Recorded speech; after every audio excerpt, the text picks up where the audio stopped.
video नुबाय नामा नङा भिडिअ नुबाय बिराद गिदिर घटना नङा रायजोफोर जोंनि दा लिजेन्ड अफ आसामनि लिजेन्ड नङा फुरा भारताव मिथिजानाय नङा होमबा रायजोफोर आरो गुबुन गुबुन रायजोफोराव मिथिजानाय गुबुन गुबुन जायगाफोरावबो आलदा स्टेटफ्रावबो मिथिजानाय नङा थ' रायजोफोर दिनै नैबे भिडिअनि गेजेरजों एसेबाबो नुदों नङा होमबा रायजोफोर मानो नैबे सुबुङा जुबिन गार्गनि सावगारियाव बेबायदि जोदलाबायखो नङा होमबा रायजोफोर जोनानै मानो बेबायदि आखु दिन्थिखो नङा होमबा रायजोफोर नैबे भिडिअनि गेजेरजों फुल डिटेल्स नुलांगोन रायजोफोर नैबे बिथाङा मानो बेबायदि जोखो आरो बिथांखौ बेबायदि जोनायनि थाखाय रायजो राजाफ्रा एक्सन लागोन ना लायाखै आरो पुलिसा मा एक्सन लाखै एरेस्ट खालामबाय नामा रायजोफोर नैबे भिडिअनि गेजेरजों नुलांजोबगोन भिडिअखौ जोबजासिमनाय आरो जाय गोदान साबस्क्राइब खालामना गालां आरो शेयार खालामना गालां रायजोफोर आरो नोंसोर मा सानो नैबे बिथांनि सायाव बेबायदि जोंनि दा लिजेन्ड अफ आसाम नङा होमबा जुबिन गार्ग बिथांनि सायाव बेबायदि गाग्लोबनायनि फारसे नोंसोर मा सानो भिडिअ मोनसे मोजां कमेन्ट हरबानो जाबाय रायजोफोर भिडिअखौ जोबजासिम नायलांगोन रायजोफोर बेनि उनाव दसे सावरायगोन আমি আজি 32 বছর ধরে কংগ্রেস কৰি আছোঁ আমি আজি আমাৰ আবেগিক হৈ আমাৰ কৰ্মী আমাৰ যেটো আবু তালেব শিকদাৰ তাক টিকেট দেওয়ার কারণে ইমান হিও আজি 32 বছর ধরে কংগ্রেস কৰি আছে হি টিকেট পাওয়া নাই সেই কারণতে মই একটু উত্তেজিত হই মানে ইফালে ইফালে দরজা সব ভাঙি দিছো ভুলতে মোর জুবিনৰ ফটোত মোর মানে লাঠিটো লাগি গেছে তাৰ পিছত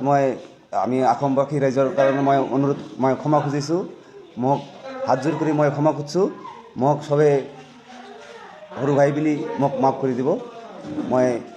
এইখানি কৈ মই সমাপ্ত মাৰিছোঁ অসমবাসী ৰাইজক মই এটা অনুৰোধ কৰিছোঁ মোৰ এটা ভুল হৈছিল মোৰ ভুল হোৱাৰ কাৰণে মই অসমবাসী ৰাইজৰ কাৰণে মই ক্ষমা খুজিছোঁ মই জুবিন অনুৰাগী কিমান মই আপোনালোকে মই পাৰ্সোনেল মই এটা জুবিনৰ কাৰণে মই গান বনাইছোঁ মই এই গানটো আপোনালোকক মই আপোনালোকক শুনাই মই কৰি দি আছোঁ